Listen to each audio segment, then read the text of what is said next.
Welcome back to Epic Exchanges. I'm your host, Kelly Snider. And as you all know, after our podcast a few weeks ago, I am hugely inspired by the Olympics and the Paralympics. And in fact, I worked with some parasport athletes several years ago with British Columbia Adapted Snow Sports, where that was my first exposure to para athletes. And I find their stories so incredibly inspiring that I am thrilled to welcome Nathan Clement to the podcast this week, and he will be competing in a few days when this goes live at the Paris Paralympics. So welcome, Nathan. Why don't you introduce yourself to our audience? Hello, Kelly. Thank you for having me here. And it's funny you mentioned para-adaptive skiing and snowboarding. Like that's where I started out originally. Was my dad had me up on Grouse Mountain doing the Grouse's adaptive skiing program when I was very, very little. But pretty well throughout my journey and throughout my life, I suffered a stroke at the age of 2.5, which paralyzed the left side of my body. When doctors first figured out my diagnosis and looked at me, my parents were told I'd never walk, talk, read, or write. And in a very difficult time, a lot of organizations came and support my mom, support my dad, support my family, and just support me as a whole, like the BC Center for Ability, the United Way, really getting me the opportunity to try different activities, doing all of these rehab, stretching, and different exercises. But as a kid who's 3, 4, 5, 6 years old, I wasn't like a big fan of doing like say like grabbing a tennis ball here and there, doing the typical rehab kind of structures you have to do. So what they did, they made me play games like what time is it, Mr. Wolf? Run through ladders, run on playgrounds. And I just thought I'd be having fun playing games, but I was actually regrowing my left side, regrowing the strength and mobility and movement. And that kind of like carried me on as I became 7, 8, 9, 10 years old, where I ended up going to watch my brother play different sports, my younger brother, Kenny. And I fell in love with soccer. I fell in love with hockey. I couldn't play hockey because of my legs, but I definitely was able to get on the soccer field. And that just started a fascination for sport, really trying out anything I can do with great coaches and great programs around me. I got involved with the Canadian 7-a-side para soccer team. I was about 12 years old and was on their developmental squad for about 5 years till I had to make a choice in 2012 as I graduated high school between swimming, a sport I just taken up a few years before, and soccer, where I was actually being a funded athlete at that time. And as many athletes do, they want to one help themselves figure out what's the best path and what's the best direction for themselves. And at that time, with Rio 2016 about 4 years away, I had to weigh my options, and I loved the soccer team. I loved the program. I loved the people there, but I had to make a choice between swimming and soccer as what I felt would be the best chance for me to get to the Paralympics, as that was my dream and that was my goal at that time. And as a 17-year-old kid, I chose swimming over soccer and fell just in love with it. A lot of highs, a lot of lows, but being able to race and compete for my country in swimming was the biggest honor. And getting to go to Rio in 2016 was super special. And kind of as Rio came to an end, I went through a lot of different directions, a lot of different choices, and really came to a place where I was trying to balance my mental health and really respecting the athlete, but also the person too. And I made what I thought was the best move at that time in 2018 was to step away from swimming. And through different adventures that I'm more than happy to talk about and share and go into depth about, I found my way onto a bicycle. And since then, I have just been so privileged and so gifted to have this opportunity to ride a bike, represent my country, and do all of this at the age of 29 in my second sport, and just really enjoying everything that comes my way. Wow. Well, thank you. There is so much to dive into, but the things that really strike me from what you shared with us are that you've really been an athlete since the beginning.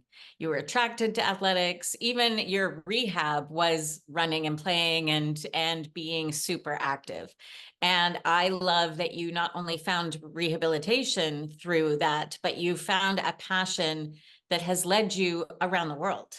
And not just in one sport, but in multiple sports. And I mean, we can talk about the handful of Canadians or even other international athletes that are dual sport or more than one sport and make it to that international level, that the pinnacle. And now you're doing it in your second sport. So kudos to you because to retire and then make the switch and then be right back at the Olympics at the top of your sport is pretty phenomenal. Well, thank you very much for that. And there's so many amazing athletes. I even have a teammate of mine, Mel Pemble from Victoria, British Columbia, who's in the same kind of world I am, but she was a Winter Games athlete, competing in Pyeongchang, the Paralympics there in 2018 as a skier. And now she's made the crossover into cycling too, and she's going to be representing Canada when the cauldron is lit in Paris and the games begin. So it's really special to have her as a teammate who's in the same boat as I am, but also having parents, having supports around me that help me guide through this experience. Because when you start a new sport like cycling, especially a sport like cycling versus swimming, where it's two very different engines of your body that you're using, especially for me on the road, where swimming, I was a sprinter. I did 50 meters butterfly. My races would be done in 34, maybe 33 seconds. Where in cycling now, I'm riding on a bike at a max heart rate for 20 minutes, 25 minutes, 30 minutes, even an hour plus. And it's just so many differences just there. And even with our great, rich history of sport in Canada too, there's so many role models and so many heroes like Clara Hughes and so many other people who've taken those steps, taken those jumps before. And it's a really cool thing just to have an opportunity to follow something you love and have that passion at the end of the day.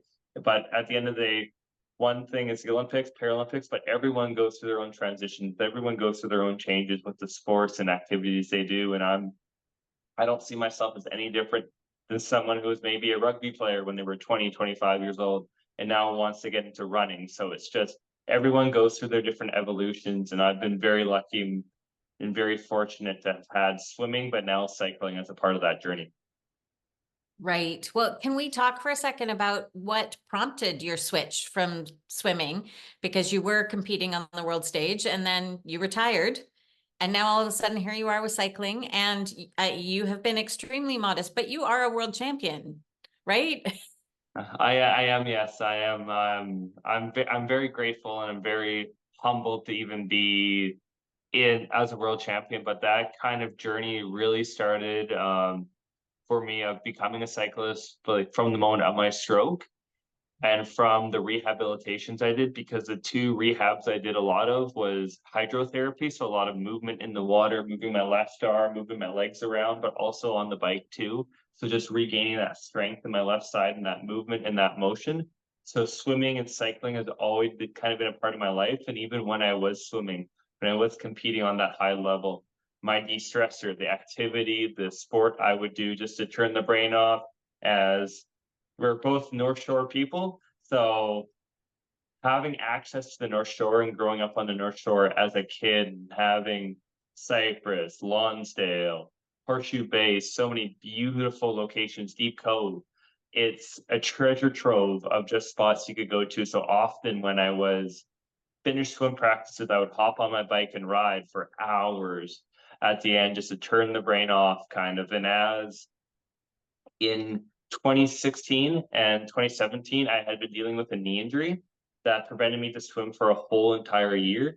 And kind of as I started to rehab and rebuild my right knee again, I got an opportunity to go out to Quebec and train out there with one of the coaches who used to be on the Paralympic team for the longest time, and training under Craig McCord, who was an incredible role model to me and incredible guidance in my life as I just really started to open up about some previous mental health struggles and started to really balance, okay, what's good for me, what's bad for me. And Craig was really solid in just being a support and someone I could talk to and express how I was feeling. And kind of as that year progressed in Ottawa, I started to realize maybe this isn't the right sport for me right now at this time. Maybe I need to figure some stuff out.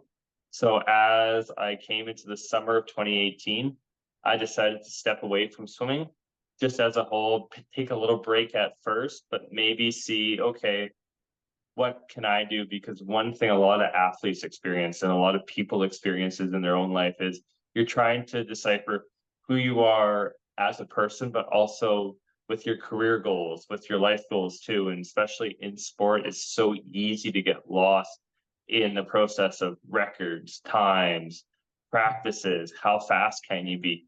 Why aren't you that quick? Why aren't you that strong yet? And just getting into a mental lost loop of always trying to perform and be the best that you can be in the water, and that person that you are often sometimes gets forgotten or left behind. So for me, I needed to figure that out and figure out that balance of who I am and what I want to be. So as I left swimming in 2018, I did a 6-month backpacking trip.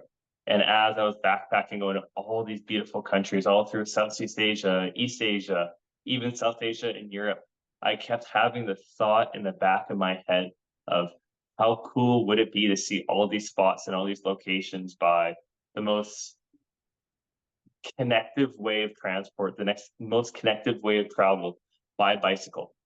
So as my trip was coming to an end, I came back home to Vancouver in 2019 with the goal and with the dream of biking around the world and trying to set the record for the fastest person with disability to cycle around the world. And as I came back, I was in a bunch of debt. So I was working, trying to pay it off, and also started schooling too. So it was a slow process, but I was really starting to fall in love with the bike, falling in love with the process of going out there, riding 100, 120, 130, 140 kilometers a day, and just really enjoying what it means to just have that freedom to bike. And kind of as I was starting to look at destinations, locations, routes to be planned, and starting to slowly ballpark the cost, as we all know what happened in early 2020 with COVID, kind of eliminated travel, but also put so many other important things to the forefront, like being there for family, being supports for family through a very difficult time. So I shifted my priorities at that point, but as restrictions loosened in BC a little bit in the summer of 2020, my dad, who was an incredible support, grabbed his truck, and our French bulldog at the time, Lulu, him and I all went from Vancouver to Fernie, BC, where I biked from Fernie to West Vancouver, as I needed to see if I could handle 11 days on the bike, let alone a couple hundred that the worldwide ride would create. So as I was doing that ride, and really as I was going through, and I remember the exact moment and the exact spot, I kind of got that little bit of competitive fire to go back onto the competitive side. It was, if any listener or viewers been to the Okanagan before, there's that famous hill just outside the Okanagan Falls, a steep one as you get up to Skaha Lake. So I was biking up that steep hill, and kind of just as I got to the top of it, I felt that little bit of competitive juice and that competitive energy come back to me. And at that point, I was like, oh no, I want to race bikes again. I want to race again. So as I got back to Vancouver, I started to speak with coaches and got connected with the program and really started building out my training plan. Wow. So there's so much I want to ask and only so much time, but you touched on mental health as Yeah. being an issue for athletes, period. And we here in Canada know that Bell sponsors Bell Let's Talk Day, all about mental health. And they're a big sponsor of the Paralympics and I believe the Olympic teams. So can you talk a little bit about the role that mental health has played in your journey as a parathlete? In particular, but that you notice amongst all that high level of competition with other athletes as well. And how do you manage that?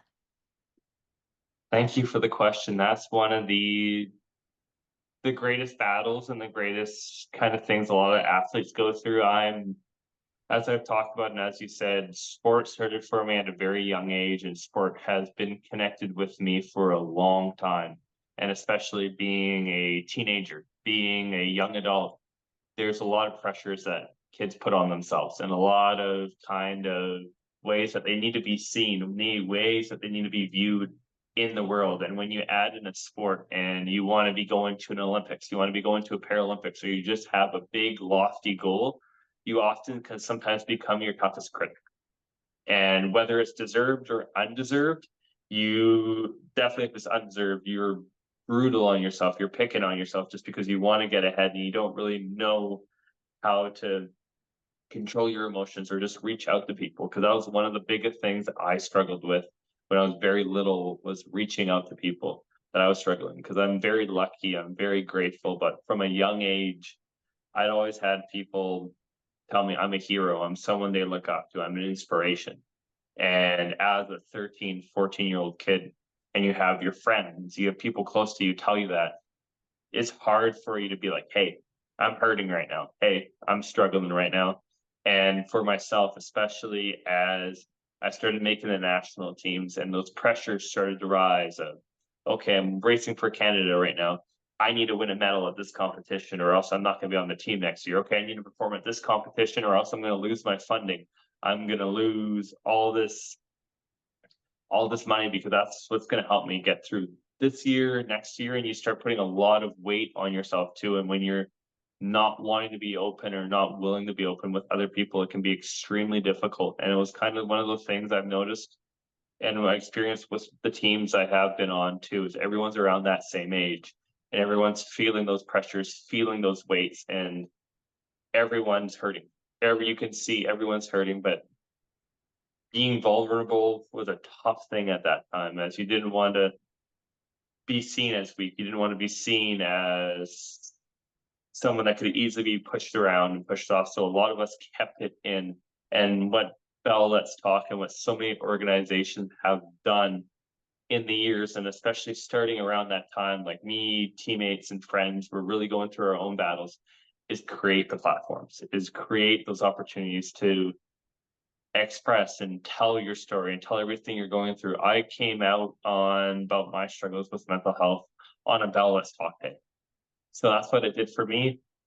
It gave me an opportunity. It gave me a day to express what I needed to express. And I'm grateful for that. I am fortunate for that. And I know from my journey, from my experiences, just talking to friends, teammates, now that there's platforms there, is becoming a place where you can share, you can have those kinds of conversations. It's really helped change lives.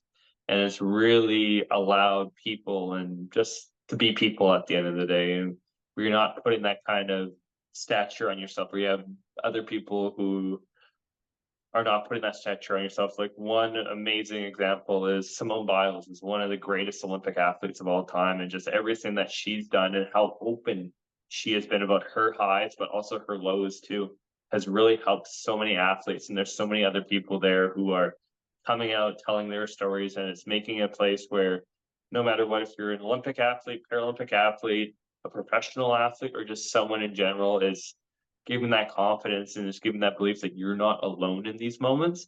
And everyone's vulnerable, everyone goes through their own experiences, but there's also channels, there's also avenues, there's also places where you can express it and you can share what you've gone through too, and there will be supports there as well.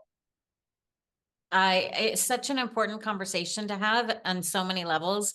It's why I do what I do, because I believe that when people share their stories and are able to be vulnerable, that they help someone else see themselves in them, if that makes sense. If I share my story, someone else sees their experience, not exactly, but they feel the same things. They've struggled in similar ways, not exactly the same ways, and then they feel less alone. And I think we need to normalize being vulnerable and speaking about these things. So thank you so much for sharing that. I do want to touch also, you talked about how much support you had since your stroke at such a young age, with the coaches and adults and organizations coming around you. Can you just talk for a moment about the importance of the main supporters? I mean, obviously your family, your parents, and because your mother is who connected me with you through another friend, but like obviously they're a big reason why any of us are where we are right now. But what role have they played in particular as you've entered this international journey? They have been everything. It's not possible without them. And from the moment of the stroke, they were in a tough spot. They're a young family. I'm the eldest son, and you just got devastating news that your son's probably not going to be able to walk, talk, read, or write. So from that moment of that news, the shell shock of it, it's hard and it hits fast, but in the process, as the cloud started to settle a little bit and there started to be a path forward, my mom, who's a former triathlete, who's done crazy sporting adventures and crazy endeavors in her life and actually held a provincial record in swimming at one point, and my dad, who played junior B hockey, and actually his jacket is just there right behind me. Um, was a former junior B hockey player and a rugby player on the provincial level for Ontario. So I come from a family of athletes, and athletes with that kind of tenacity and that kind of heart and that kind of passion. So they fought from that first day forward. And with places like the BC Center for Ability, taking that time to play activities, play games, and just make us feel like family there. Because that was the biggest thing the BC Center for Ability did for us, was make us feel like we were a part of their family. And that really helped my parents find hope, find strength that, okay, everything is going to be all right and everything is going to be okay. And even them taking that leap and that kind of jump of faith to get me into soccer, because that first soccer team I was on was a star-studded lineup of like athletes and people my age, where we've had a couple people go on to play in the NHL actually on that team. So for me, at the age of 9, I can barely run, let alone kick a soccer ball, and I'm going on a soccer team with some of the best athletes our community of West Vancouver can produce. So at first, and especially seeing that first practice, my parents were like, oh no, Nathan's going to be kicked off this team. Nathan's not going to be able to make it, just from what we're seeing on the field. And I even remember just every athlete was running circles around me. And kind of at that practice end, I went to leave the field with my mom and my dad. And as we were about to get into our car, one of the coaches on the team, John Lucky, the head coach, he called out and said, "Hey, Nathan, come over here." And the moment he said that, we thought we were going to have that conversation of, hey, it was great you showed up, but maybe this isn't the team for you. But instead, John came over to us and said, "Nathan, you did a great job today. I want you to work on your ball control. I want you to work on your kicking skills, and we'll see you next week." And that kind of small little confidence from John, but also my parents taking that leap to let me get into the sport, was the biggest launching point I could have ever had. Because throughout that whole entire year, John was not afraid to put me in different situations on the field. Even though I couldn't really keep up with the kids, or couldn't really keep up with some of the other athletes, even on my own team, I was out there, I was playing, I was learning what I can do, what I can't do, and how I can be the best teammate I can be for everyone around me, and how other people can support me on the field and off the field. And that just gave me the confidence to chase a Paralympic dream, chase sport, and really take that as my launching point. And kind of going into swimming, I had two amazing coaches at the start of my career, Annette Nozetir and Mark Nozetir. Especially when I was young, I really struggled to breathe while I was swimming, just because I lacked a lot of core strength on my left side. So when I was swimming butterfly, for example, I would swim with one arm, but it was difficult for me to reach and get my head out of the water. So there was many times where I would choke on the water in races. And it kind of started a little bit of a lack of confidence and a lack of uncertainty whenever I raced, that I was just going to choke on water and make a fool of myself. But the coaches like Annette and Mark just took the time, gave me opportunities with training, making other training practices for me, and getting me accesses to gyms, just so I can build my strength, build my confidence back. And just having people like that so early on in my life give me a launching pad, give me a starting point. And even later into my career now, with Phil Abbott, or even the bike shop I use, Lanyards, or even Craig McCord, who was that national team coach who really helped me through difficult times in 2017, when I was in 2018, when I was trying to figure out what I wanted to do next. He and so many others have selflessly taken the time to support me and give me every chance and every avenue possible to choose a direction my own way, but also give me the space to really not be afraid to fail. And not be afraid to go into a situation where it may not end well, but it's a great learning opportunity. It's a great bit of growth. And I'm just so lucky to those people. But there's also so many others that I could name and talk about, but that would probably take 5 hours, but everyone deserves their moment. Everyone deserves their time. But I'm so lucky. I've had so many selfless people in the community of Vancouver, but also across Canada as well. So that leads me to a few questions. And one of them, it's funny because you mentioned Simone Biles, and I think that she, maybe on Twitter or something, took some reporters to task for asking this question, but I'm going to ask you anyways. Have you thought about, hers was in terms of like, stop asking a gold medalist this question. Let us bask in this, in enjoying the achievement. But have you thought about what might be next for you when you're ready to stop competing at this level?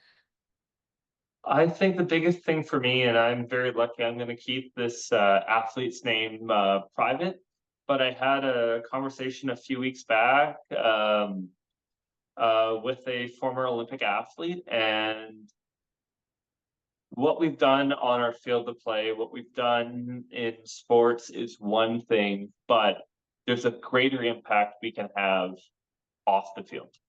And that off the field impact can really change lives and really give someone in my position when I was 5, 10 years old, the opportunity to follow a dream, follow a passion. And for me right now, I work in media. I cover para and Paralympic sports on a show called the Parasport Update, as well as on another program, another channel called Accessible Media Inc., or AMI for short.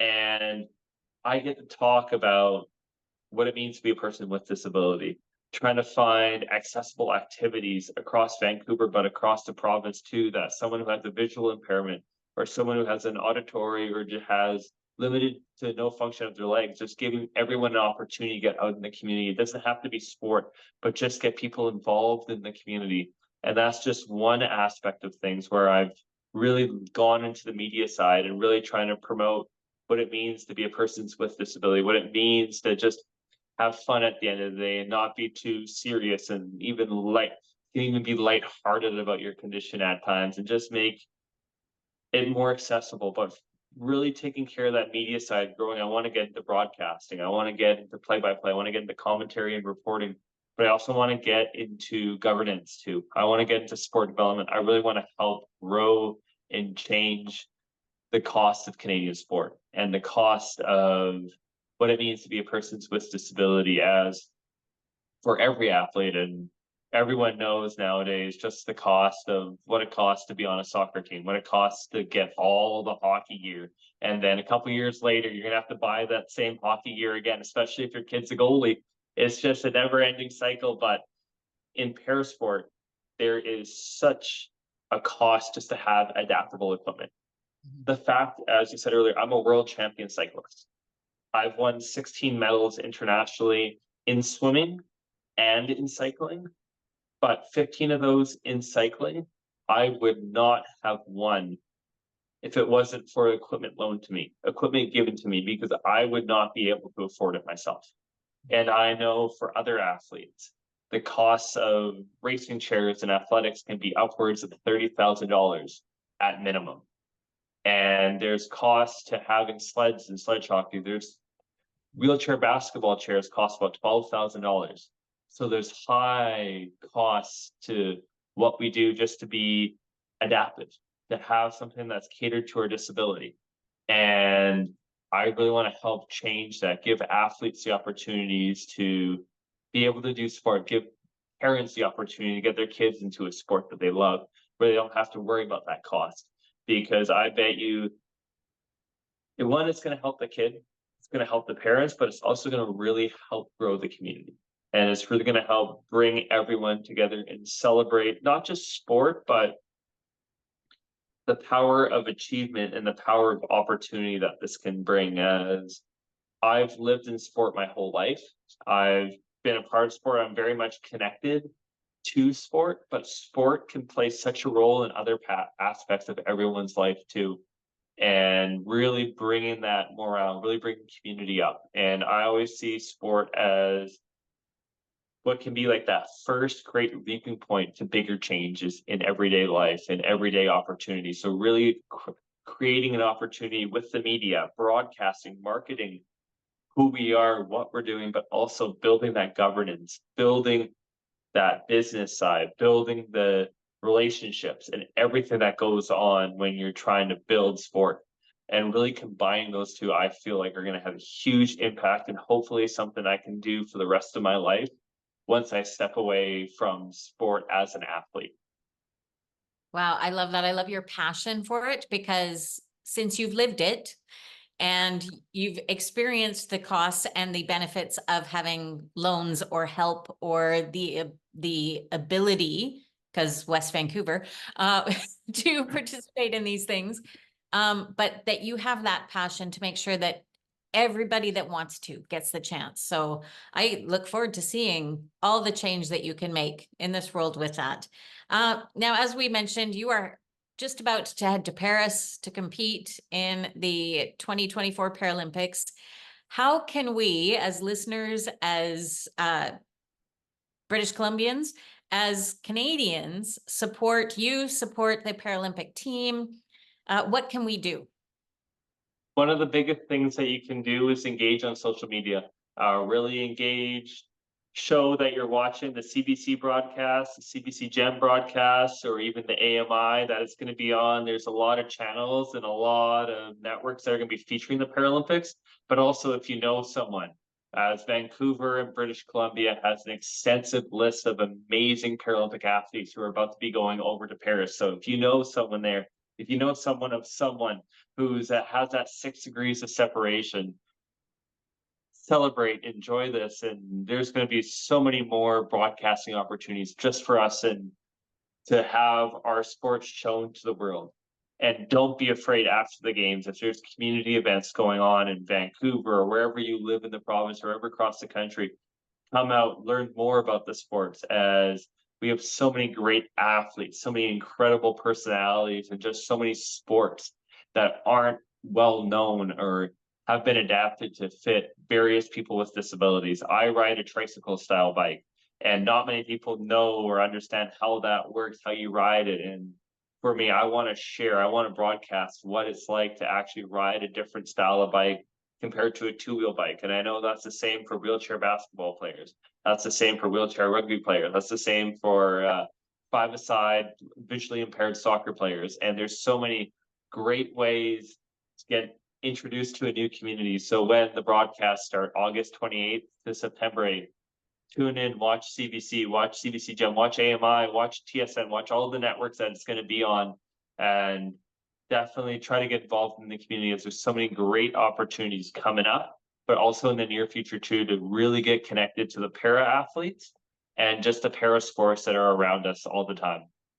That's awesome. Thank you so much, Renee, for being here, sharing your story, especially since you're competing soon, and for fitting this in, but also just such an inspiring, not just your story and your experience, but your passion for para athletes everywhere and all para sports and athletes, because so many of us aren't aware. And as I said at the beginning, I did some work with BC Adaptive Snow Sports. I planned a big fundraising gala for them. And so I got to meet a lot of the snow sports athletes who had been in Olympics and who had medaled and everything. And it is so inspiring when people who haven't had that exposure start to learn, and we realize that we are all more the same than we are different, and there isn't that much dividing us. So thank you so much for being willing to share your story. I really appreciate it. Thank you for your time. I'm really appreciative. And as you said, there's so many incredible stories, and just comes to mind right now is even we have the Invictus Games coming to Vancouver in 2025, where it's going to be hosted in Vancouver and Whistler. And that's another opportunity to really get out there, meet some incredible people, and just hear some incredible stories. So all these events, and there's so many incredible people just here that you can get connected with. But once again, Kelly, thank you very much for your time. I'm really appreciative of being able to speak to you, talk to you about sport, but also life in general. So thank you. Oh, thank you and best of luck in Paris. We'll be watching. Thank you.